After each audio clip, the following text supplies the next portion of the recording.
Now seating table 121 with Charity Johnston. Welcome to the chaos.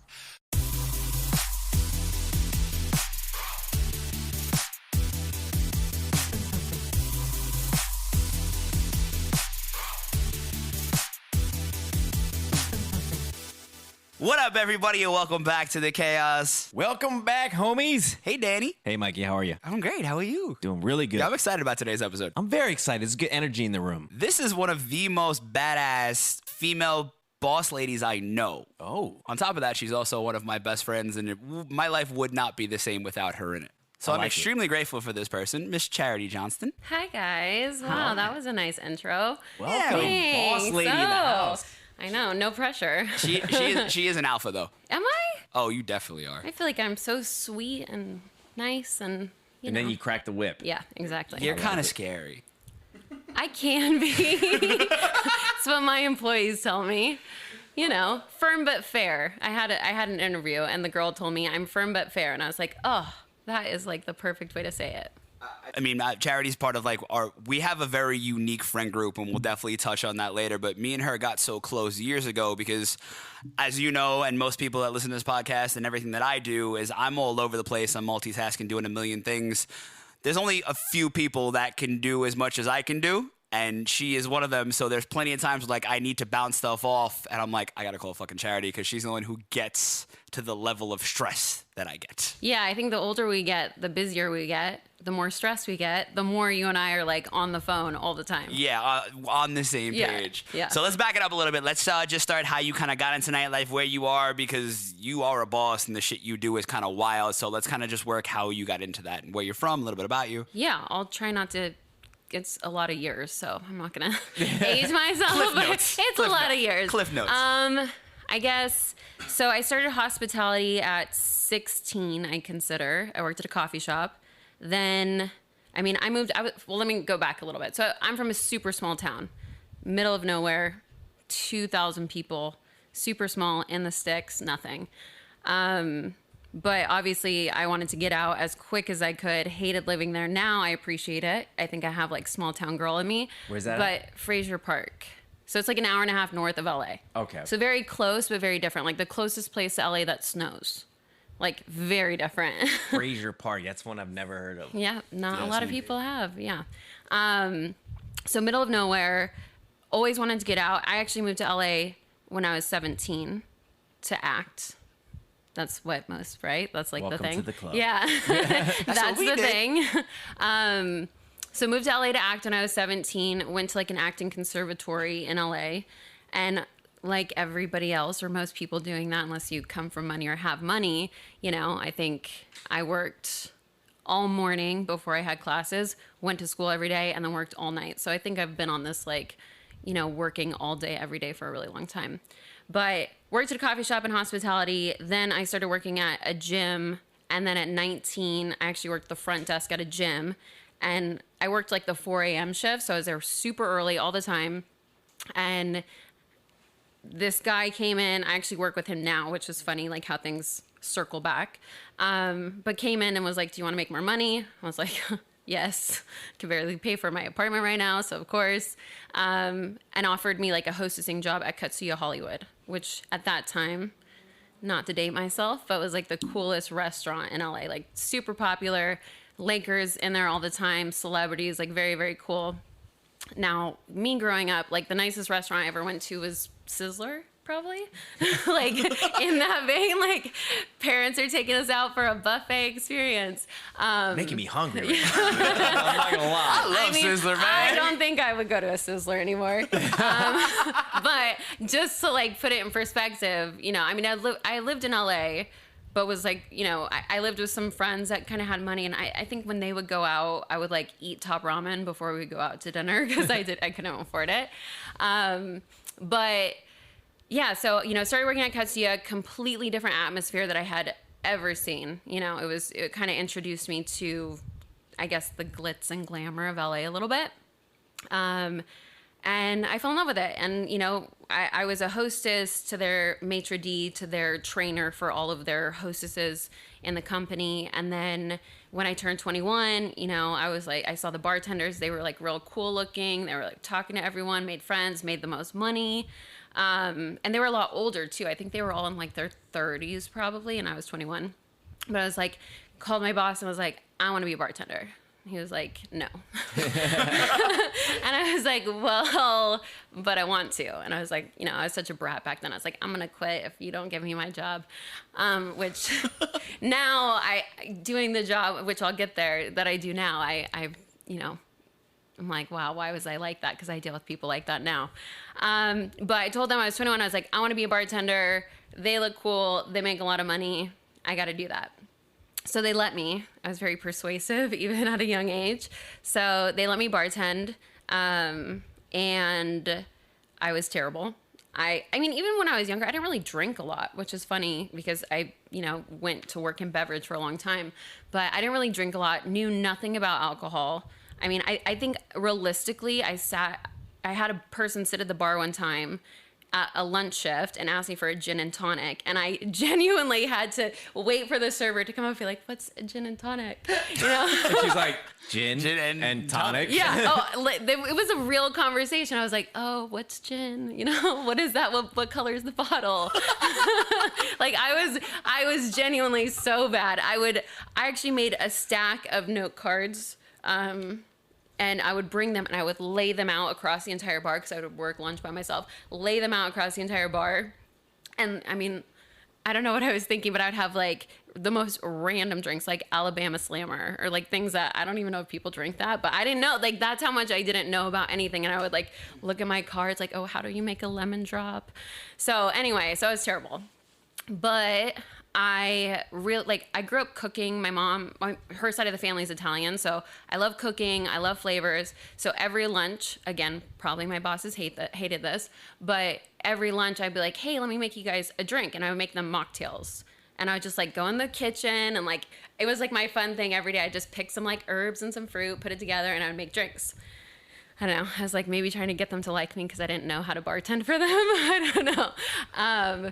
But I was kind of like really good at like mixing flavors, and, you know, I was just something I kind of enjoyed doing. So then when I became more knowledgeable a little bit, I think I still didn't know drinks actually. So when people come in, I'd be like, let me just make you something. I think it was actually an excuse. I actually just thought of that right this second, which is weird. But I think that's kind of how that started, is like I didn't know how to make drinks that they would ask for, and I had no idea what it was. So I was like, let me just make you something. You know, like what kind of alcohol do you want? And I'll mix something. And then, you know, it would be really good. So I was good at it. Out. Yeah, I was like, it was good. I didn't know what I was doing, but I made it look like I was like really good at what I did. So then, you know, I was doing that for a while, and then, I mean, Dre's Hollywood at that time was just opening at the W Hotel. And, you know, I think I was also like, that's cool. I want to work there. I want to make more money. So for a long time I was working there and at Katsuya Hollywood until I kind of ended up leaving there. And that's kind of where I met a lot of my like good friends now. Obviously, Mikey's saying we have like a lot of close friends that we share.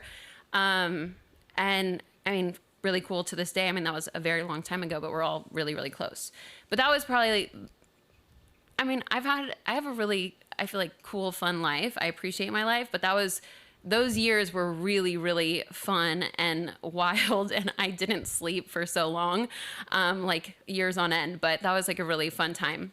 I had never worked at a nightclub either, so I think it was the introduction to like working in a nightclub and what that entails. And they had, you know, all the pool parties on the weekends, and then, you know, I think we would literally Friday night work, party, go to the pool party Saturday, maybe take a nap in between, or like go eat across the street, go in at nighttime on Saturday, Sunday go to the pool party, you know, or work, and then go again Sunday night. Or we'd do like an industry night somewhere. So it was a lot, but really fun. Sorry, when you worked at Dre's, did you guys ever like get rooms at the hotel? Because like, He really wants to get some dirt in here, huh? not like I mean just to like No. sleep. Like let's say like I just pictured myself working at Dre's and like being, oh man, I'm fucked up. I'm gonna take my employee rate, get a room, and just sleep there. 'Cause I gotta be back here tomorrow instead of going home. It just makes it easier. I mean, I don't think sleeping was really a thing that we thought about, if I'm being honest. Yeah, It wasn't yeah. like, hey, let's sleep and go get a room.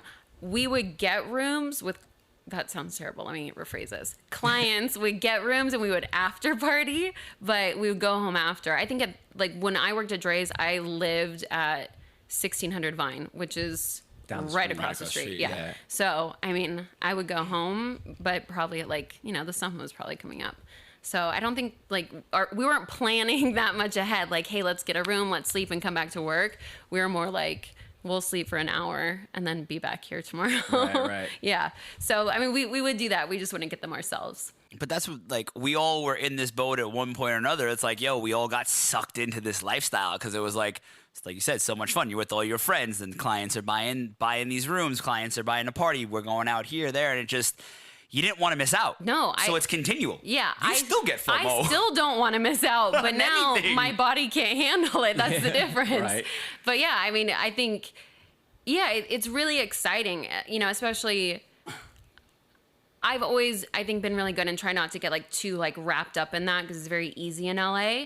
But, you come from a tiny town, you move to LA, and you kind of just get exposed to this whole different world and lifestyle, which at that time when you're younger or it's new to you, it's more enticing. You know what I mean? And then you do it for a long time. And I mean, some people still love it. I still like love going out, but I think you get older and then you realize there's a lot of negatives to that as well. You know what I mean? I think when you first see it, you're like, this is really cool. Yeah. And then you kind of get, I mean, Mikey, I'm sure you're like this too. And you guys probably know it's just, you're like, I've seen that before, which is actually kind of sad because then things don't really impress you as much anymore either. The dynamic has definitely changed when we go out. Because when we used to go out, we would always bounce out, party, want to go everywhere. But now we go out with our group of friends and we kick it with just our little group of friends in the corner and don't want to talk to nobody else. Don't let anybody else come talk to us. Yeah, and not in like a mean way. We just are like so involved in our little group and we have a pretty cool group, So I think we have a good time. But yeah, I think before you were like trying to get to know who is this person, who is that person. And now, just don't give a fuck. Yeah, I remember Exactly. the days like when I'd be excited to go out.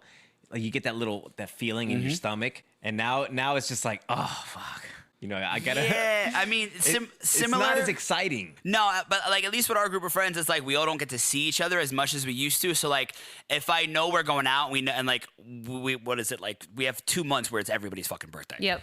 So those 2 months we all get to see each other, and then we're all like, all right, fuck this. But then throughout the rest of the year, it's like we all see each other maybe once every other month. So like we actually look forward to going because I know I get to spend time with my friends now in a more intimate setting. We don't do as much clubs anymore. We do more dinners. True, but let's be real. Do you not? I mean, this is my thought, so I'm just wondering if it's yours. There's definitely nights where we're going out and I'm terrified for my life. Because I know I'm going to have so much fun and then I don't want it to end. And then the next day I'm like, why? Why do I hang out with my friends? Right. I can't. And then you say like, okay, I'm going to cut this down. Yeah. And then like a week later, you're doing it again. Oh man, like when your boyfriend came out with us for the first time, and then the next day he's like, yeah, I don't know how to fucking do that. My boyfriend came out. I was like, and I prefaced the whole thing like, they're crazy. I'm letting you know ahead of time. They're wild. And then he was a trooper though. Like He trooped. Yeah, all night. He was with. I didn't even know he was like hating his life. No, he wasn't hating. He had such a good time. But the next day he was like, I'll pick and choose when I come out with you guys. Otherwise, like I'll drop you off, I'll pick you up, but like I don't have to do that all the time. I completely understand. I totally understand. But once in a while, you gotta just kind of stick it out. You said something about your friends have like consecutive birthdays, like. So we have a group of friends, and there's like maybe 12 or 15 of us in like this core group, and like we're super super fucking tight. So what is it like? In the month of November, December. We have like back-to-back birthdays. I was gonna say my close group of friends has the same months. Like, yeah, it starts with like October when my birthday, and then that whole rest of the year is like birthday after and birthday. it's holidays and everything. Yeah. But I feel like with our friend, it's a huge group of us and we're super close. And it's almost like all year, there's just months where it's like a little bit more condensed. But I feel like that November goes all the way to like February. You know what I mean? Yeah. Like it's just nonstop. So, and then we have the other go birthdays in the summer. Yeah, it's really all throughout the year. Feel bad. Guillermo's birthday is like January 3rd or something. So when his birthday comes around, nobody wants to do anything. Nobody wants to do anything because it's just New Year's. You know, like I will say I'm lucky. My birthday, I don't know how I luck out every year. I don't know if my girlfriends and guy friends are just like she has really high expectations. You do. But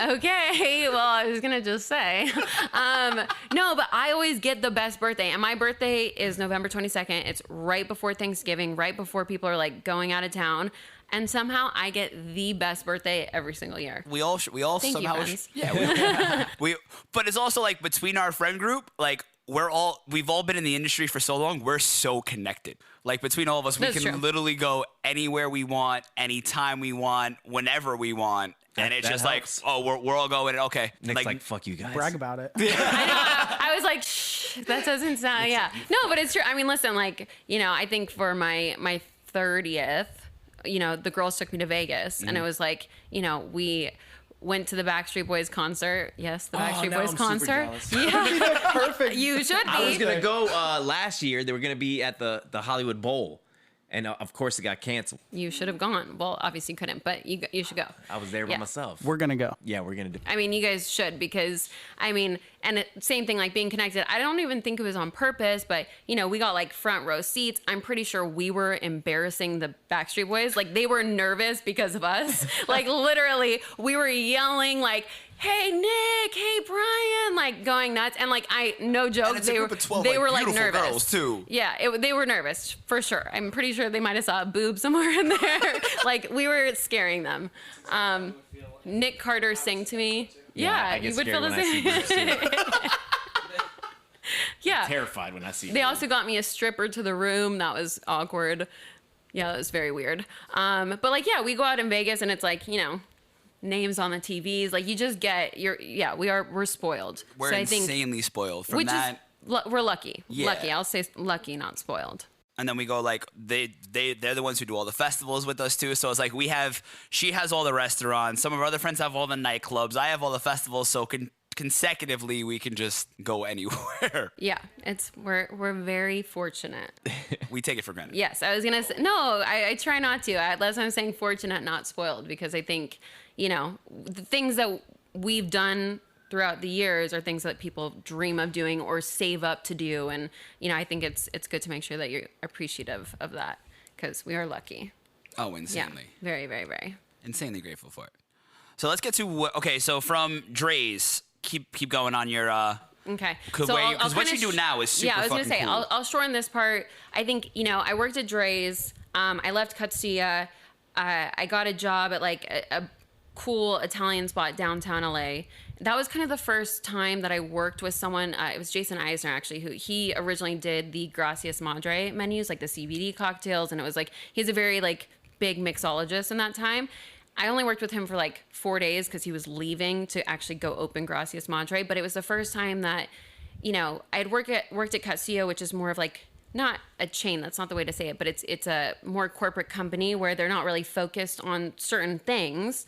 It's a different type of business. And it was the first time that I was really introduced with like cocktails and wines and Amaros and, making kind of craft cocktails in a sense. And I really fell in love with that there. At that time, again, I was kind of bouncing around. So I worked there. I started working at Warwick because Dre's had closed. So working at Warwick. I was also working at Rare by Dre's, which was the restaurant Victor Dre opened, which is funny because that building is now where my office is. So it's like, things kind of circle around. Working there, kind of doing more of a craft cocktail program as well. And I was like really getting into the cocktail side of the business. I had done serving, I had done cocktailing, I had done, bottle service, running tables, I had done pretty much everything. And then, at this point I was bartending for a while and I was really getting into the cocktail side of it. So I worked there. I got a job at Katana on Sunset. I was always, and I say these all kind of collectively because I literally had like 3 jobs. I don't know what I was doing. It's kind of the same now, but just multiple. So I was just working kind of all over. And I kind of, at that time, I think I loved the nightlife vibe and feel, and I kind of liked that atmosphere. But I also was like kind of developing this appreciation for service and hospitality more and more and more, and then really into cocktails.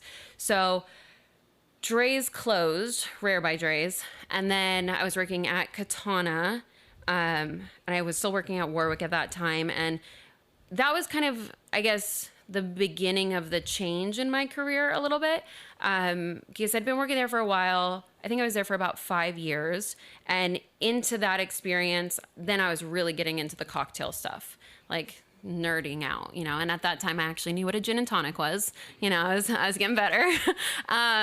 But I was constantly making cocktails how I always did, how I was telling you in the beginning, and our VP, kind of eventually asked me to do my first menu at their new concept.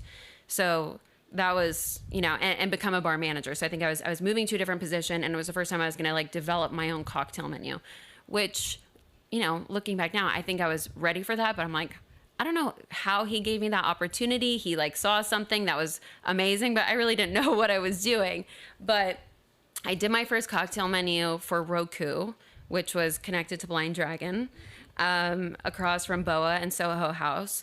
And, it was very well received. So, I won a Zagat 30 Under 30 award. Again, I was just doing this stuff because I really liked it and was enjoying it and just like wanted more. I think I've always kind of been a worker and wanted to do more and more. But, I think ownership came in and was like, wow, congrats, like great job. I was like, what? I had no idea. And they're like, you just got announced as Zagat's 30 Under 30. I literally had no clue. That's like so huge. Yeah, it was really, I didn't get it at that time either. Because again, I was really just kind of doing this stuff that I really liked and I was excited about and I was learning. And I think that in itself was exciting for me because I'd been bartending for a long time. I was still doing the acting stuff during that, but it kind of, at this time, started to fade where I kind of thought like, oh, maybe there's something here and I'm passionate about it and this is kind of going well. Let me, green light, right? Hey. Green light. She catches on quick. A little shot out of it. Yeah. So I won that award, and then again, not Tell us, to what age was myself. one of your cocktails on there? Or like, what's one of your favorite cocktails? So I'll say maybe not my favorite, but probably my most, I think in their company history, it was like the most reviewed nationally cocktail, I think was the Matcha Mule, which I kind of carry this with me everywhere I go and I change it, you know what I mean? I maneuver it and make it a little bit more elevated. But it was so simple. I think I wrote this one at my computer. I never even like tested it before my tasting, but it was green tea infused vodka, fresh ginger, lemon, wildflower honey, crushed ice, mint sprig, and a ginger candy. Wow, I do remember it pretty good. Yeah, super Sounds simple. awesome. Yeah, Sounds so good. yeah, it was just like a, I think matcha mule. So it was just kind of a mule, but in a different way. But even that one, I literally sat and I typed it at a computer, just like, I was very like, I like tea. That's how I kind of, and I still kind of work in that way sometimes. But I was like, I really like tea. What would I put in my tea? And then those would be the things. And then I kind of was like, okay, I'll infuse a spirit with the tea. And I went with vodka with that one, but. Yeah, so that was like the most nationally reviewed cocktail, I think, for their company in history. And I know that Boa, I think it's the 405 or 401. I don't know. They have a cocktail. It's like a strawberry cocktail. And that one always got like major reviews and press. And, I kind of came in and stole the thunder within, a couple months. That was kind of cool. But also, so at that time was like when Instagram was not getting, that makes me sound super old, not getting Instagram and not getting big, but like cocktail people on Instagram, because that wasn't really a thing until when I was working out there. That kind of became a thing where they were starting to like film people making cocktails, and there was a group of us, I guess 5 or so of us, something like that, and we were like the first people to really like film cocktail videos, just making cocktails and putting it on Instagram. And there were a couple bigger pages, I guess. And the cocktail portal. The cocktail portal is the first one that was kind of blew that side of the business up on Instagram. And so she had just asked me to come film a cocktail. So I made some cocktails for her.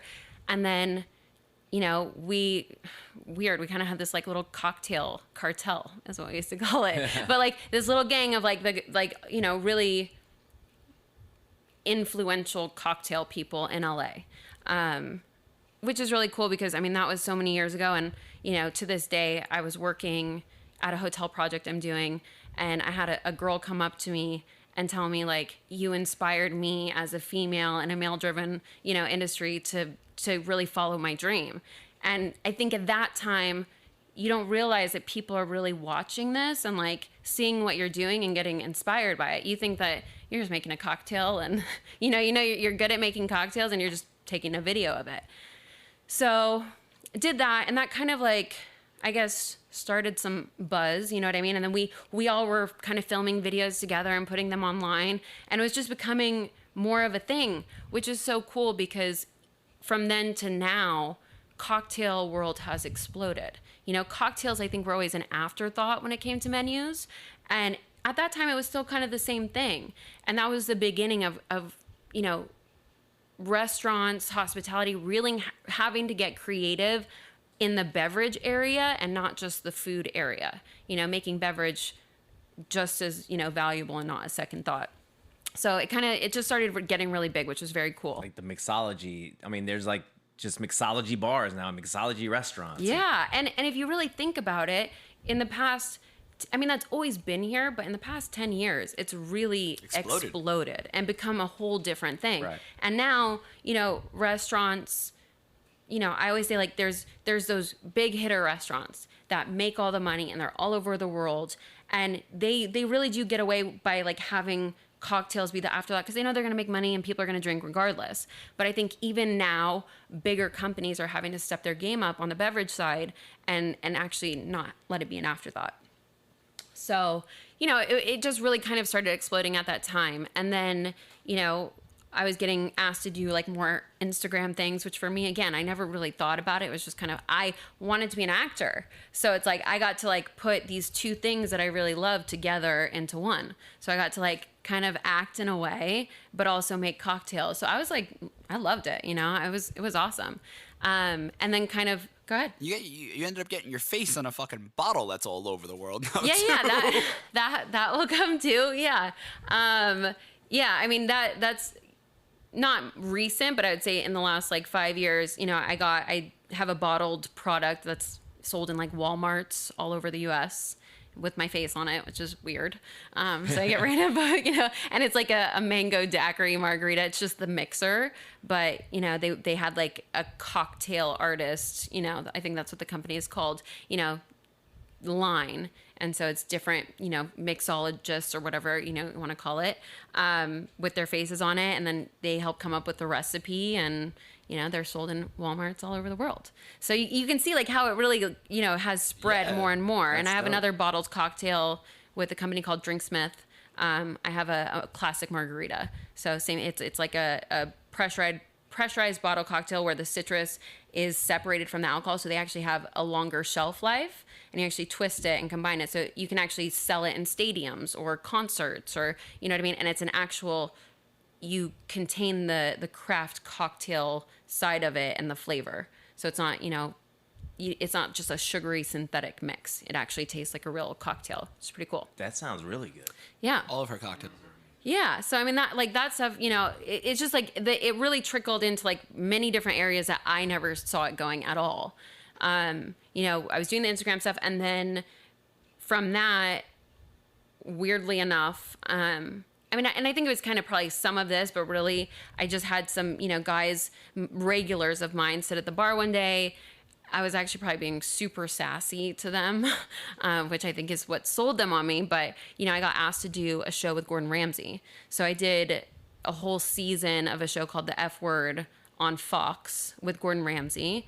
as his mixologist, and I would basically like create cocktails based on whatever celebrity guests they had coming in, based on, you know, if we were talking about a new TV show that they were launching or a movie, and I would create the cocktail based on something, you know, that had to do with the show that they're launching or movie or the celebrity themselves. And we did it was a live show. So not only was I creating that, but we were also bartending on live television for the restaurant, because we were actually seating people and it was a cooking competition. So it was so many things going on at once. But I think, yeah, I mean, that was probably one of the coolest things in my career. I loved working with Gordon Ramsay. He's amazing. I had such a good time. And he, you know, the thing that I learned working with him is Gordon Ramsay will come in every single day to set, and he knows every single person's name.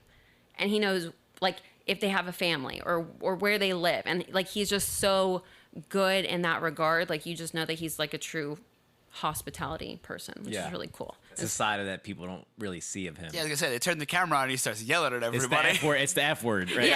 Yeah. I mean, everyone, I think the first question everyone says is, you know, is he really that scary or is he really that mean? Which no.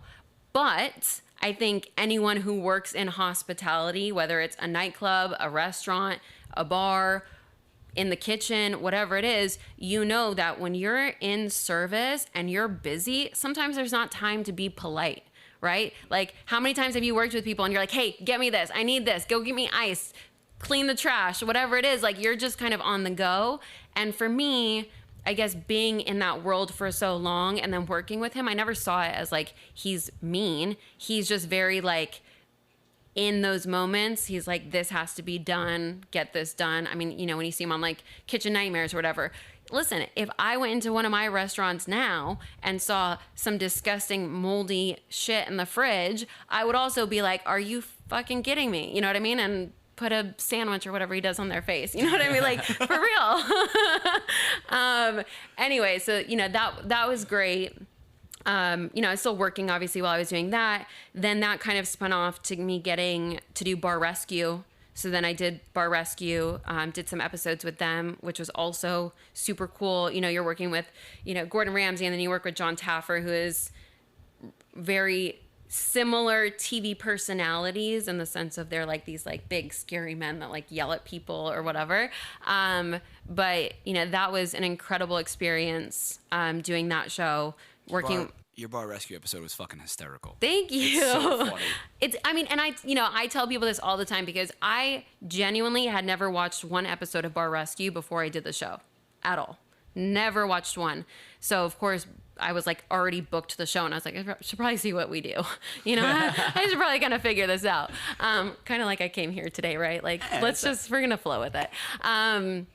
So I watched some episodes and I was like, okay. And I think, you know, watching it for me for the first time, I was like, this is very like made up. You know what I mean? This has to be like very scripted. And I just came off doing a show live on television. Like, you're literally like 3, 2, 1 action, and you're on for an hour straight. And then at the end of the hour, you're done. So I was kind of like, oh, this will be different and interesting. But I'd also come from an acting background. So I was like, okay, this is cool. You know, we're going to act a little bit. No joke, guys. That shit is real. Like, real. I'm not kidding. And you're moving. Luckily, I'd done that show before because you're moving super fast. But that stuff is real. You know, of course, the producers are going to follow the story that is working. But it is real people. They're really getting wasted like that. They're really dirty like that. Like, it's like, I was gonna curse and then I was like, I don't know if I can say that F word. Okay. They're dirty as fuck. Like, it's everything that you see is genuinely real. Obviously, like, they follow the people that are really the most entertaining, you know, when you're on there, but you're literally going in, all this chaos is happening. Hey. She's getting all the puns. Okay. For sure, She's getting all the puns in. I'm quick, guys. Sharp, Super dude. quick. Sharp. You can tell she's been on air before. Yeah, real quick. But that stuff's all really happening, and you really go in as the expert. I played the expert, you know, mixologist. You go in, and in 3 days, you're literally coming up with recipes that go with whatever, because they're deciding during this thing what concept they're going to change the restaurant into, and then they do it literally 36 hours, like overnight they do it. And they're deciding that. So you're like, I think I'm going to do these cocktails. But then they're like, this is going to be a Australian themed bar. And you're like, okay, well, those cocktails are going to work. So let me do something else. So then you're making up the cocktails. Then they're ordering all the product. And then you're having to like figure out what it's going to look like, what it's going to taste like. And then really you're in there instantly training them on the cocktails. People that really don't know what they're doing, you know, have no idea.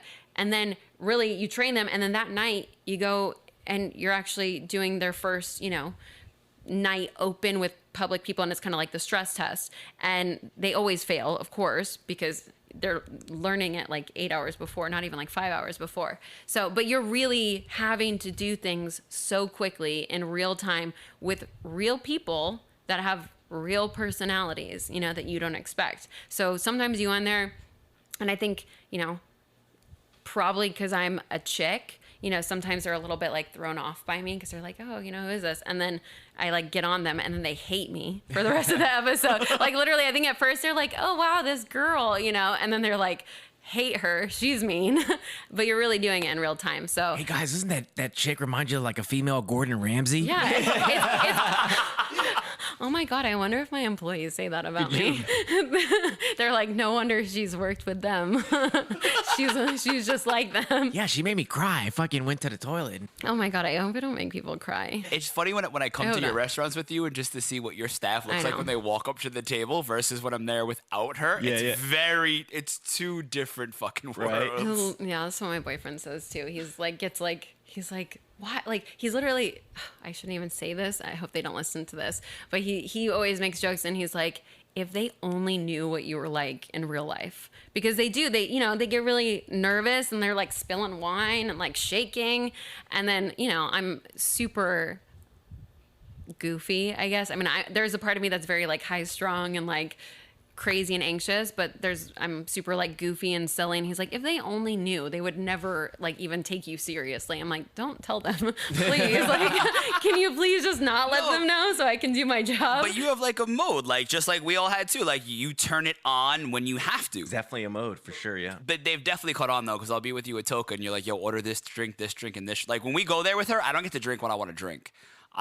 I drink what she tells me to order so we can make sure the bartenders are making it right, but they've caught on and like one specific bartender will now make all the drinks that are coming to our table so it doesn't get fucked up. That's very true.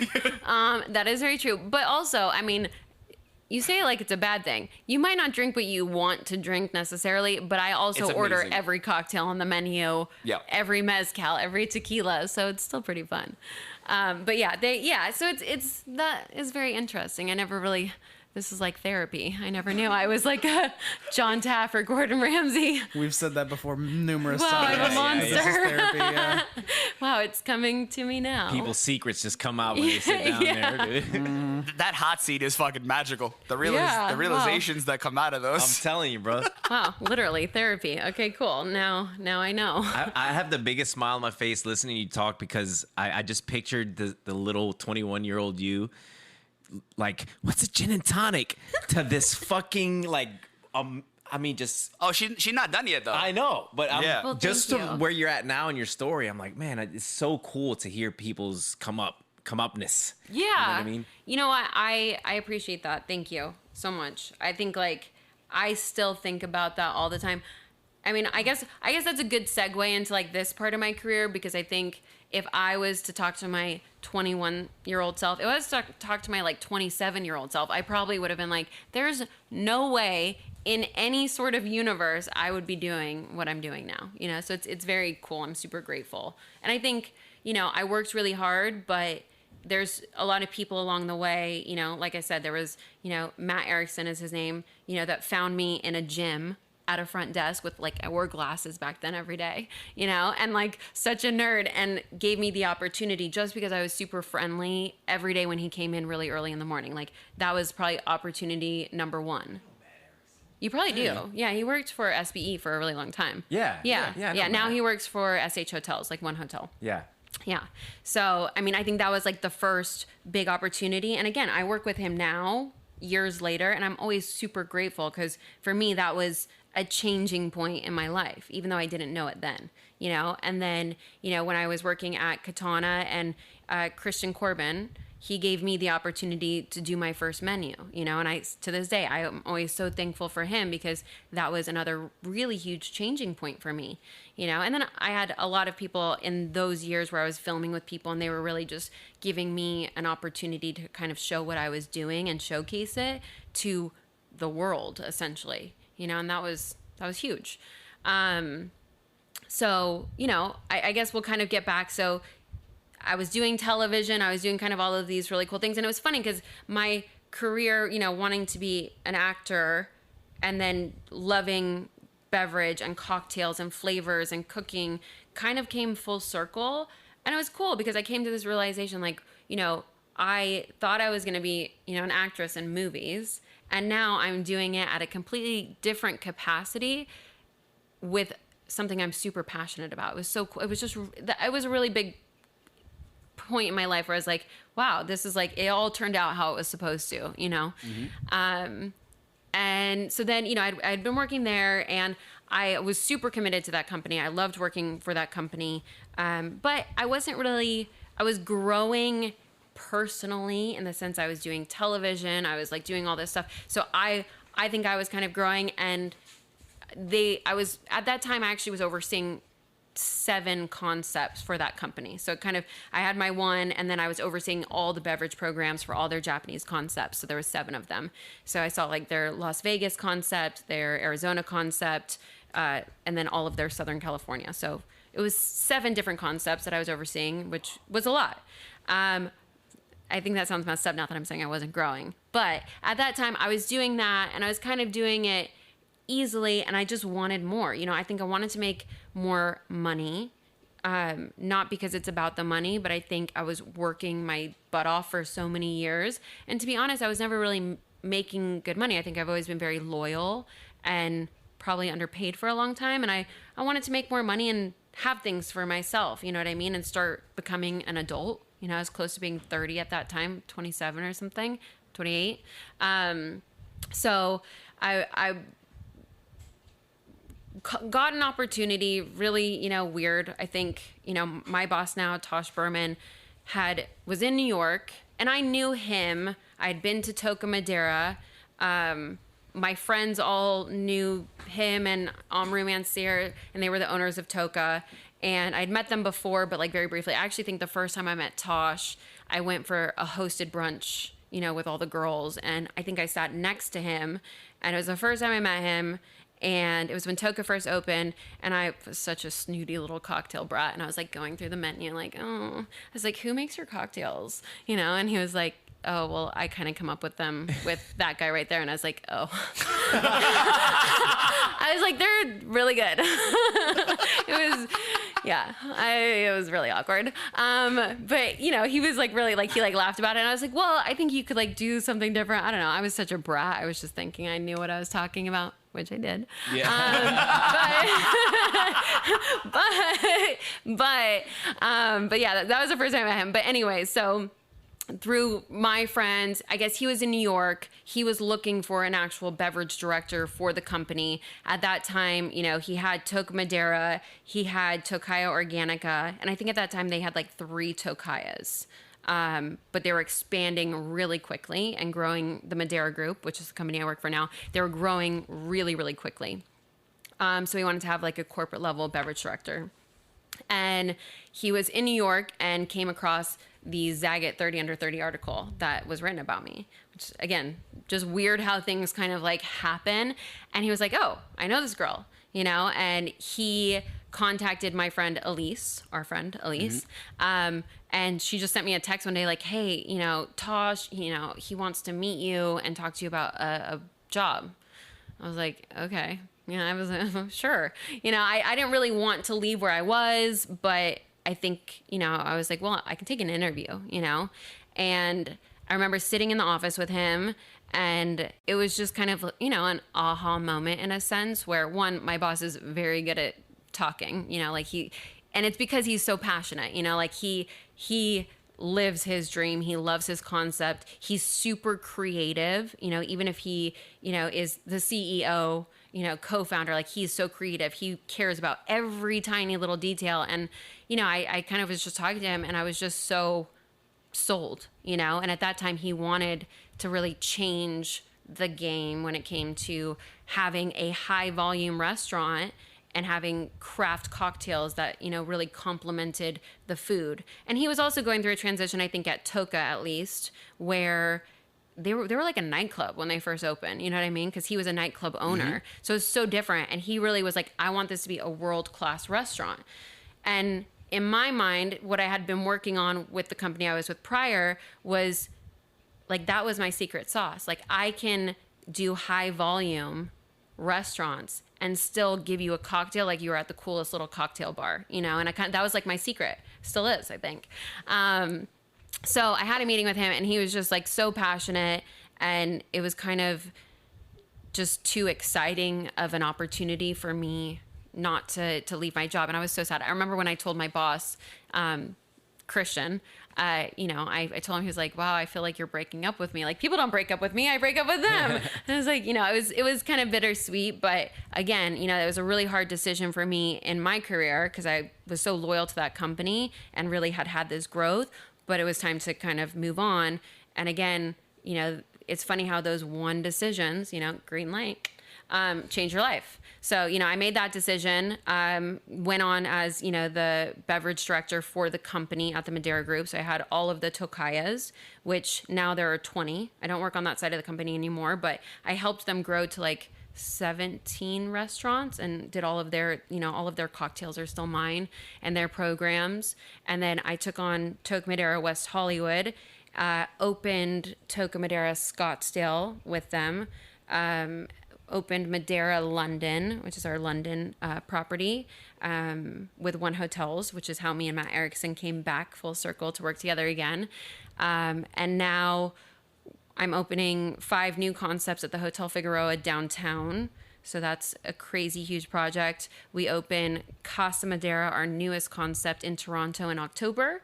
And then Casa Madeira Mondrian on Sunset in LA, January we're kind of set for, and then Toca Madeira Las Vegas in March. So, and then we have some really other like really, really cool projects coming that I can't say, but it was just kind of a nonstop kind of opening thing. And then I think the biggest change, which obviously you were there for this whole thing, Mikey, but the biggest change was, I was opening all these concepts. I opened the London property, the Arizona, had Toca here and the Tocayas, and then COVID happened. And obviously we lost a lot of people and corporate team members and, just we're going through a lot of changes. So right when COVID happened and it was, I guess, maybe the first 2 weeks of like the shutdown, my bosses gave me a call and said that they're, letting my, I guess, boss at that time, director of ops go, and that in the interim that they wanted me to take over, which was not a big deal. I mean, not a big deal. It was a big deal. But in my mind, I was like, we're closed. Everything is closed. So realistically, I just need to make sure to like keep things from not completely falling apart. I'm sure you guys remember those first couple weeks. We didn't really know what was going on. Yeah. So in my head, I kind of was like, yeah, of course, whatever you need me to do, I'll do it, whatever you need. And really for them, it was just like, we don't know what's going to happen. We don't know who we're going to have to furlough or terminate. And we just need someone who's going to keep the morale of the company. Again, I'm like, I could do that for a couple weeks. No problem. I got you. Well, I think weeks turned into months, which turned into a year or so. And, I think throughout that process, originally, we thought Toca Madeira is not like a takeout kind of restaurant. You know what I mean? And in all honesty, it was performing, but not like crazy well. It's a 7-year-old restaurant. But the Tocayas, which I had kind of now switched over to the other side, those were going to stay open for takeout because they did that on a normal basis. So, I think I took over and we sat around for, a couple weeks, and then it was just kind of sad because I was like, why, And I had both Tocas, Arizona, West Hollywood, and I had the Madeira in London, but they went through a whole different experience where they were like closed. But yeah, it was kind of sad. And so me and my team, which was a team of I don't know, 4, which it's still that small, but like it was very few of us. We kept a couple GMs, two chefs, 2 GMs at both properties. And I was just like, we got to do something. So, you know, we basically came up with a whole new business model for Toka's and created it. And in all honesty, that if we wouldn't have done that, we wouldn't have survived. You know what I mean? Because we would have it wouldn't have been possible. So we were able to actually make some money and survive through the pandemic.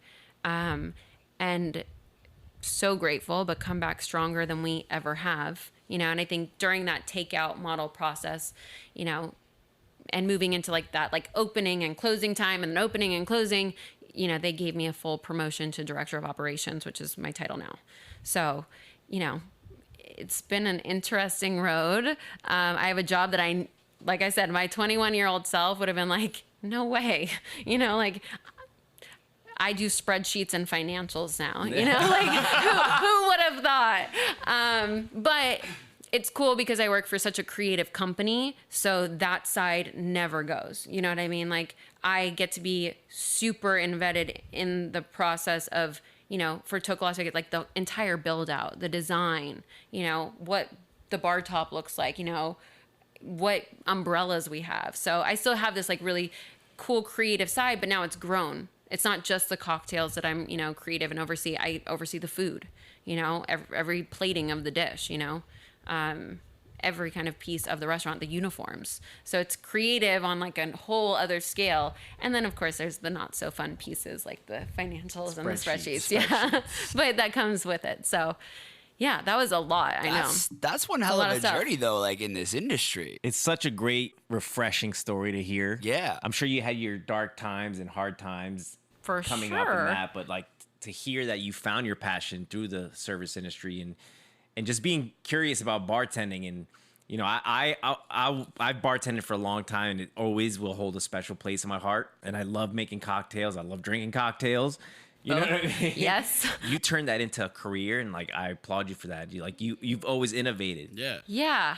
Yeah, it's cool. I mean, it's funny because, and I hope I never am not like this, because I think even to this day, like even when I tell my story and, you know, you say that, which I'm like so grateful. I'm like, that is kind of cool, huh? You know, but I think throughout all of the years, I've just been like doing it. You know what I mean? I was never, which I don't know if this is a good thing to say, but like, it wasn't like, this is my goal, I'm going to get there. I know that I wanted to do more always, you know what I mean? And I always pushed for that.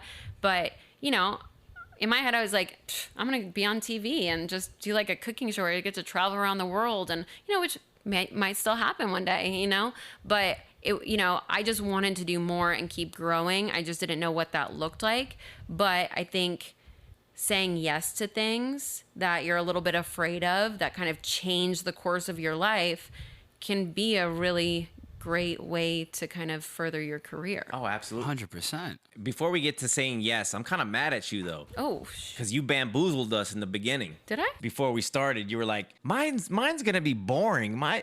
That shit was not boring. Okay, well, I mean, Right? I've heard some of these, and some things are like, whoa, you know, mine. I like, you're smart though. You're like, I'm not gonna give them a lot and tell them it's gonna Yeah, suck, listen, and then I'm gonna say that I'm Gordon Ramsay and female porn. Well, you know, I always say, like, you know, I have a superpower of like, you know, being underestimated. And maybe that's just because I've been in like a male-driven world, you know what I mean, as a girl. So, you know, I just got that say down. like, hey, you know, You're very unassuming. It'll be cool, yeah. But that's probably a big reason why you've gotten so far, because people may have underestimated you. And then not only have you delivered, but you have gone like above expectations. And like, I'm not saying this because she's one of my best friends, but yo, Toca Madera is one of my favorite places to go in this city. Woo!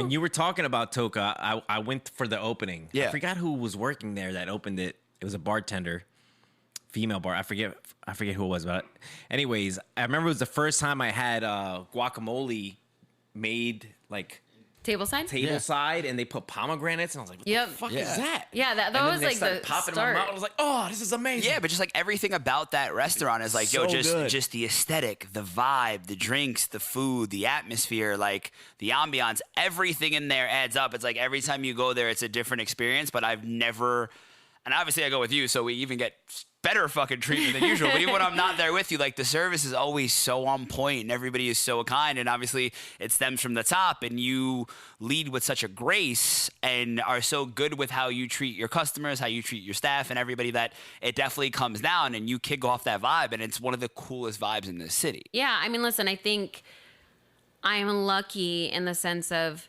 you know, when I started, there was only one Toka, you know, but there was a good roadmap in a sense, you know, and that starts from, you know, my bosses and, you know, the creators of the brand. Like there was the element of when you step in there, you almost feel like you're in Mexico City or in Europe in some like dark kind of dungeon and you want to do like sexy things. I don't know. Like that's the feeling I get.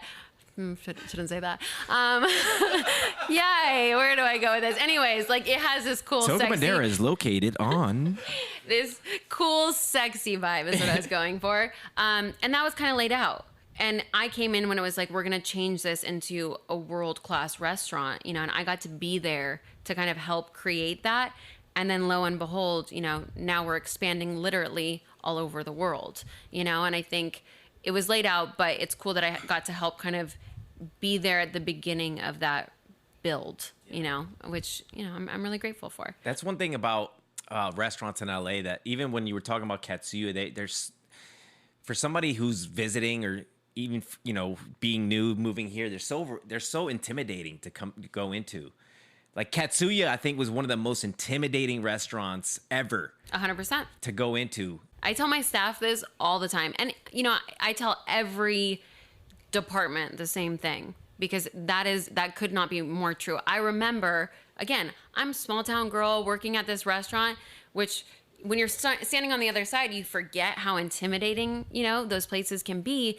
And I always knew, like, you know, I can be sassy and I can be very, like, direct, but I also knew the nicer you are, the more you get out of people and they're waiting for their tables and things like that because they come in here almost defensive. You know what I mean? And that's how my restaurants are now. You come into Toca, I mean, in Scottsdale, you know, I don't want to offend anyone, but it's the coolest restaurant there right now. You know, it's beautiful. It's amazing. But you walk in, you're intimidated. You know what I mean? Even if you usually aren't, you know, it's almost like, wow, you know, there's beautiful people and beautiful aesthetic and all this energy. And, you know, from the hostesses to the servers to the back servers to the runners to the bar backs to the bartenders, I always tell them, you know, it's that fine dining experience service, but without the ego. And that's what I always tell them. And I think I was doing that with beverage for a long time because I always knew that you can make the coolest cocktail and do all of the cool tricks, but if you're an asshole, like it just doesn't have the same effect, you know? But if you can make it and tell someone about it and educate them on something, really people are super drawn in by that. Like people really enjoy that, and that's what's going to keep them coming back, right? You know, what is the Maya Angelou quote? People will they won't remember what you said or what you did, but they'll always remember how you made them feel. It's like one of my favorite quotes. Just stuttering through it. But you know, I think that couldn't be more true. Yeah, and that's a great thing to apply to customer service and the service industry, and especially in a place like LA, because it's hard, man. Especially when you're trying to fit into a city that is all about image and how you look and how you act, and then you just go into a restaurant and you feel fucking like Overwhelmed. You feel overwhelmed. Yeah. Like, And it's cool crazy. though when you go in, especially in LA, because I think it's different in other places now that, you know, I kind of open restaurants in different areas. But, you know, in LA, how cool is it when you go in and there's all of that, like intimidation factor, but then everyone's super nice. And then you're like, wow, oh, this is cool. Like, Right. I belong here, you know? And I think Toca, and this isn't a me doing, I think I've helped continue this. My favorite thing about Toca is it's this cool restaurant, but there's still a feel to it that's neighborhood. right? Like it still is like a neighborhood spot. It's small, it's tiny. You know, everyone goes to our Scottsdale location and they're like, wow, this is crazy. Or they go to London and it's like, you know, 360 windows of London. It's incredible.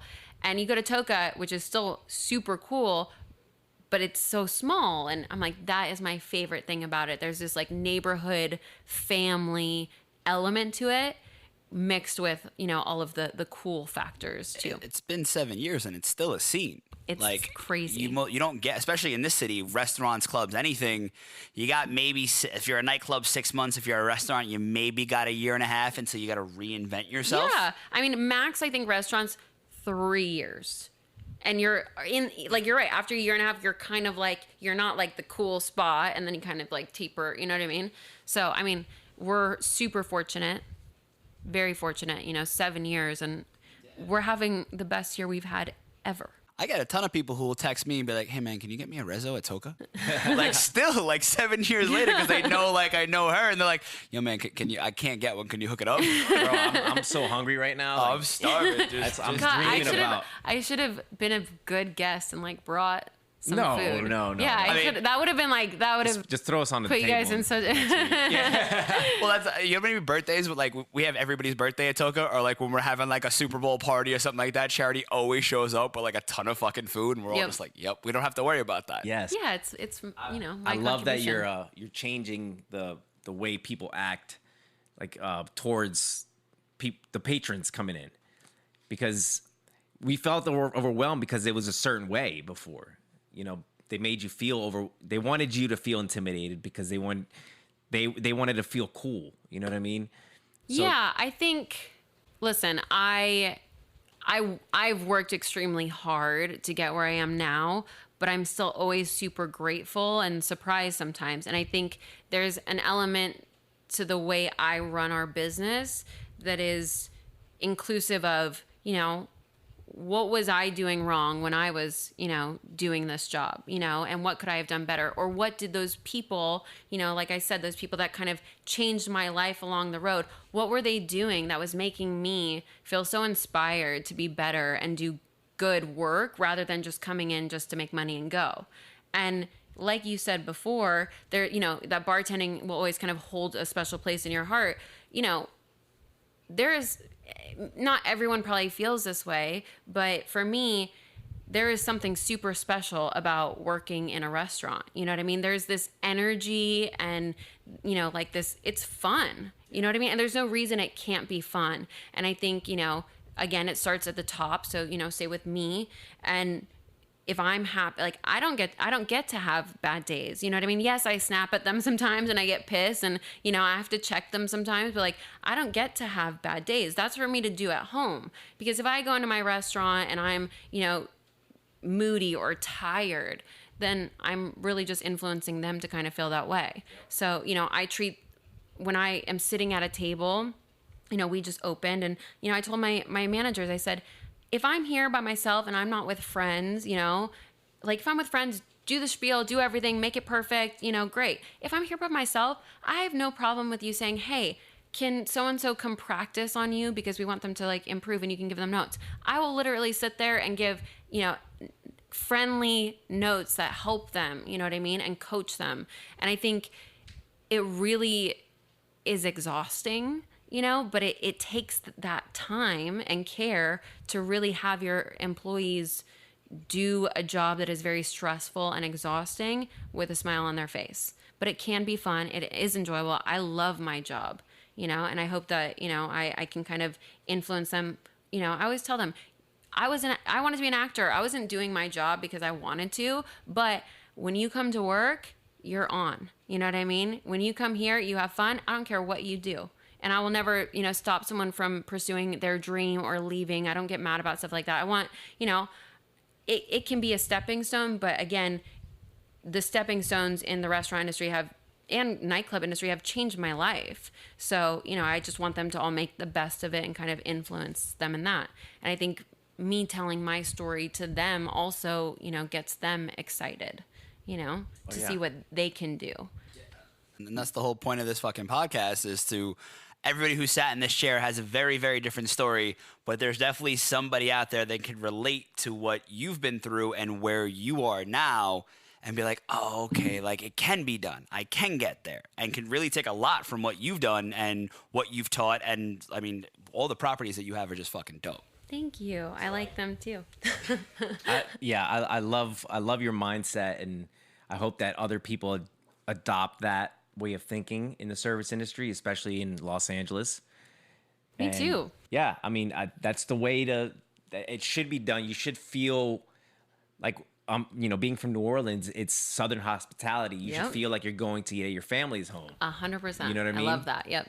That's what I used to tell people when I was training them, but we need more people like you. So yeah, I think, I love that idea of Southern hospitality, and that's like ingrained in you, right? From a young age. But, I think not everyone has that, but I think, as leaders, that's kind of what you have to kind of impart. And that starts with you, no matter how tiring. Like as a leader of a business, it's, it's extremely important, like that you kind of set that example. So I hope I am doing that. Thank you. This seems like a nice place to take a break. So on that note, we've heard your story and how inspiring it is. So let's get you out of here on the way we like to end up most of these episodes. Give us one of your favorite nightlife stories that you have growing up, funny, fun, inspiring, whatever you want to do that is appropriate at the same time for you. Gordon Ramsay stuff. Any of those, like the festival times, anything you got that we've done some crazy. Actually, I don't think I've ever told you There's this. so many, but there's like so many, and I'm like, I can't think of one. Oh yeah, I could do kidnaps at Coachella. That's a real, like, that sounds like a movie or like I don't know, an episode of a like TV show. Right. Yeah, genuinely. I think there's, oh God, now they're like all flowing in, because there's just been so many times where. Our friend group is wild. Yeah, but like, also like that. I'm like, wow, I'm so lucky. And again, I think in the moment, in that time, I didn't realize how fucked up it was. But now I'm like, yeah, I legit got kidnapped. You did? So, I think we've gone to Coachella every year. And again, we're super fortunate and lucky. I don't want to say spoiled because I think we're really fortunate that, I don't think I've ever bought a ticket to go to a festival ever in my life.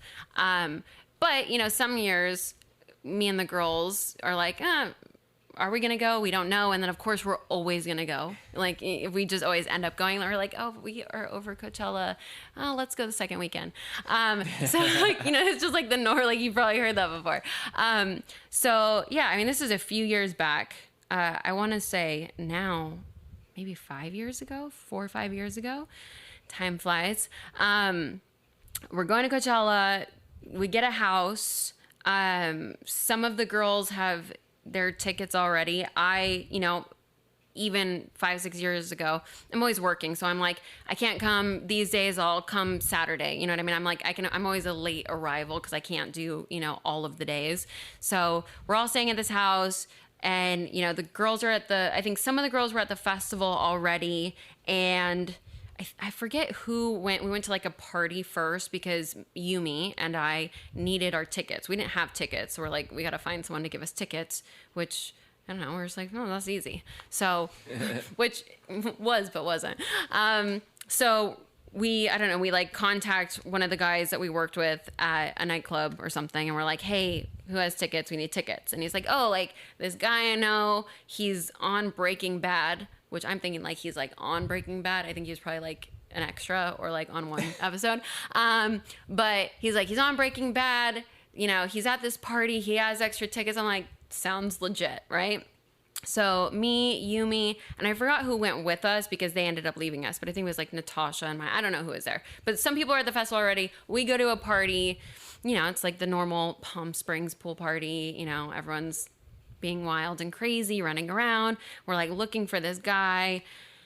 We finally meet him, which again, this is like us getting a text message, like this guy. So we're like looking him up on Google, like, who is he? So we finally spot him. And I don't think he even knew we were going to ask him for tickets. We're like, hey, so-and-so said you could get us tickets. Can we have tickets?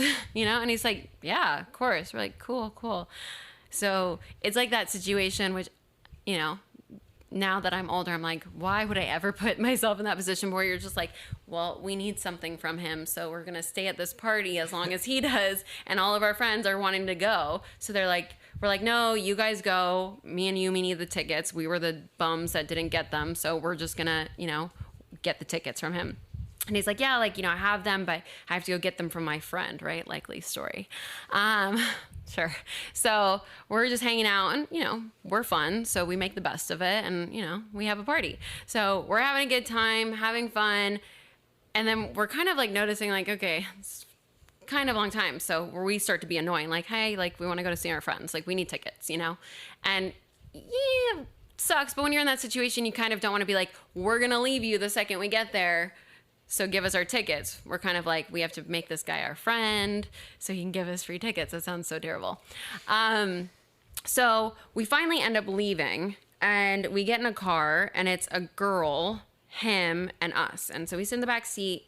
And, you know, these are the things that happen at Coachella. Like you're not paying attention to if someone is completely, I don't know, on drugs or drunk and they're the ones driving the car. You're just not paying attention, you know? So we get in the car, we're in the back seat, and Yumi and I are like, like, I've never been so scared for my life. Like, this girl was not just, like, fucked up. Like, she was gone. And I don't even know where she was driving, but she kept getting lost. So she's getting lost. We're, like, swerving into the street. I have like a fear of driving in cars with people in the first place. So I'm like having a panic attack. I start being a major brat and I'm like, stop the car. Like I'm freaking out. And I'm like, this is insane. Also, we're really drunk. So, or I am at least. So I'm like, I don't even know what the conversation was. We get back in the car. I don't even remember who was driving. Dumb decision.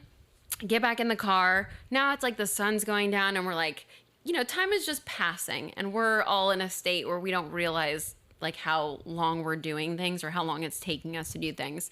So we're kind of starting to get a little frustrated, but we're like, okay, we have to, you know, get our tickets. So by this time we get to where we're going to meet his friends to get the tickets, which it's nighttime now.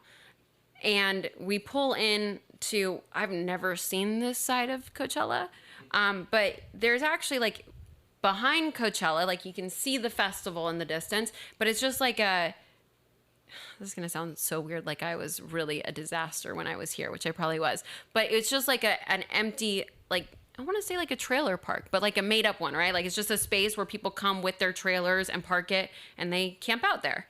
I just didn't know that was a thing. I've been spoiled and always stayed in like a really nice house, you know? So I was like, people just camp out here? Like, this is so weird to me.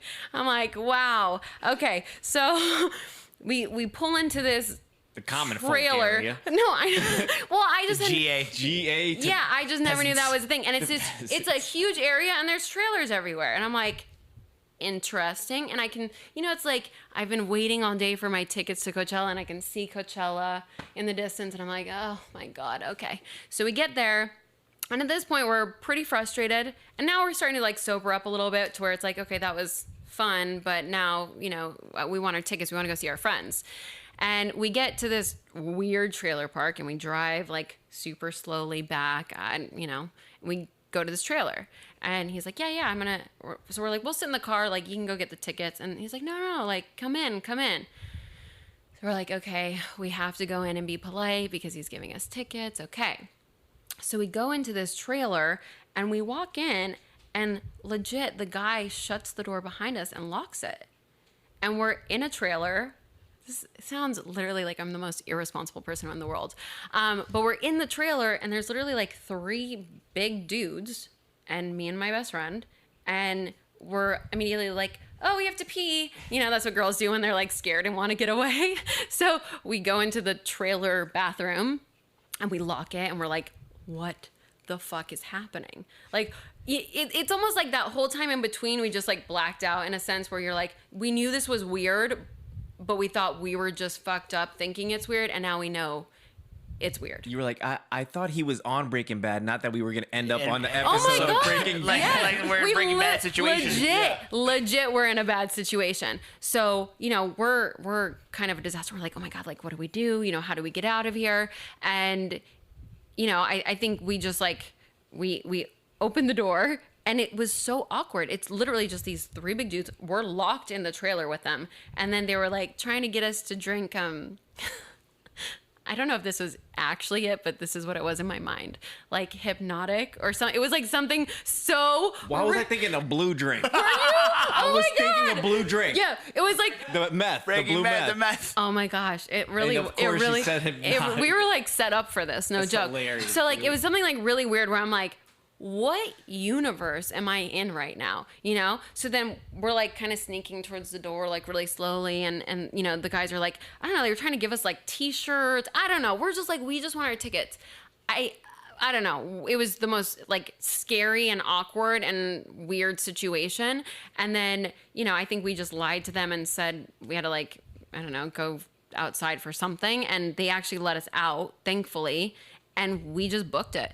And we literally, that trailer park thing, I don't know, I've never seen it before. I've never seen it again, but is real big.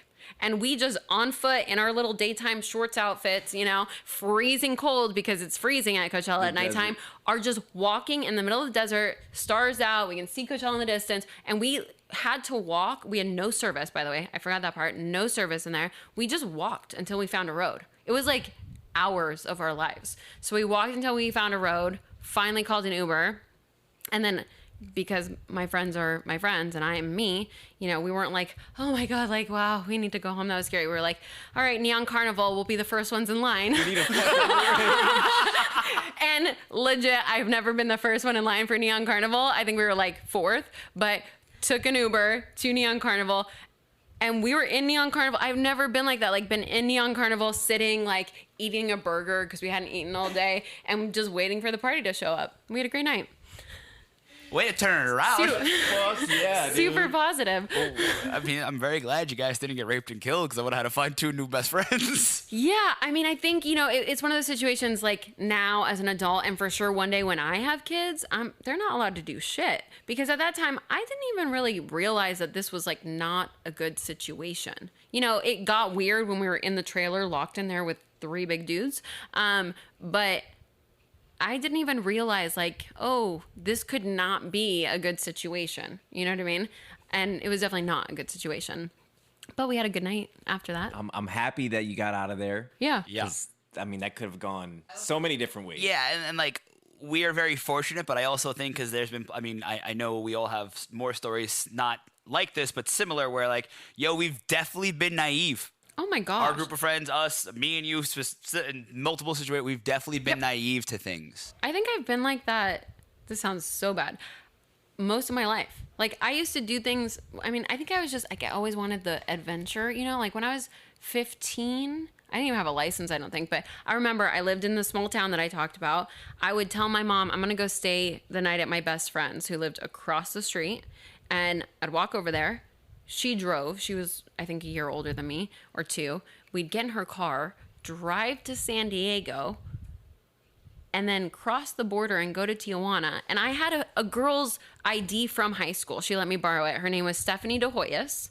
Like, didn't really look like me, but I guess enough. And now I'm like, I'm half Mexican. Like, I literally could have they could have been like, this isn't you on the idea. Like, you're staying here forever. But yeah, I would go to Tijuana, 15-year-olds, and party in Tijuana and take Jello shots and, you know, do the thing where they pour tequila and spin around and then crawl back to the car and drive home the next day and no sleep. And then go home, maybe lay down for like an hour and then be like, yeah, Mom, I'm coming home soon. I'm still next door. Like, dumb things. Yeah. Like, I don't know, does every kid do that? Or have I just been like, this will be fine. I'll be Everyone safe. who's been in this room has done Yeah, we've done a lot. There's a lot of things that I wasn't even 15. I was 25, and I'm like, why did I do that? I know, right? I think I might get worse as I get older. I mean, you know? Oh, for sure. Yeah. The last time we were in Mexico, we're not going to talk about that, but the entire trip, I think we're like, why did we do that? I'm not going to go into too much detail, but I don't know if you remember. We worked and had fun that whole weekend, too much. And then I actually had to take a meeting before we got on our flight and left at the hotel with like a mezcal brand. And I have never been so insecure in my life. Like, oh my God, this guy knows that I'm a party animal and that I'm like ridiculous and I'm trying to act like a professional, but he can see it in my face that I am out of control. But I mean, I did it. I don't think we did the business deal with them. Hey. That's why.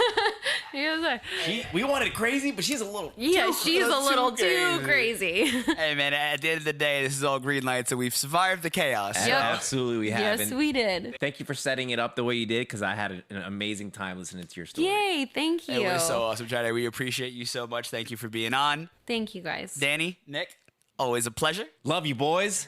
I love our guests. I love our guests. This is a great love our time every guests. time. I I'm so love my grateful for this hosts. show. This is The Chaos. We'll see you guys next week. Peace. Thank you for listening to this week's episode of Chaos Control, hosted by Mikey Tableman and Danny J. Gomez, producer and audio engineer Nick Dewar. Please be sure to like, subscribe, and leave a review on the Apple Podcasts app or wherever you listen to your podcasts. Join us next week for more chaos.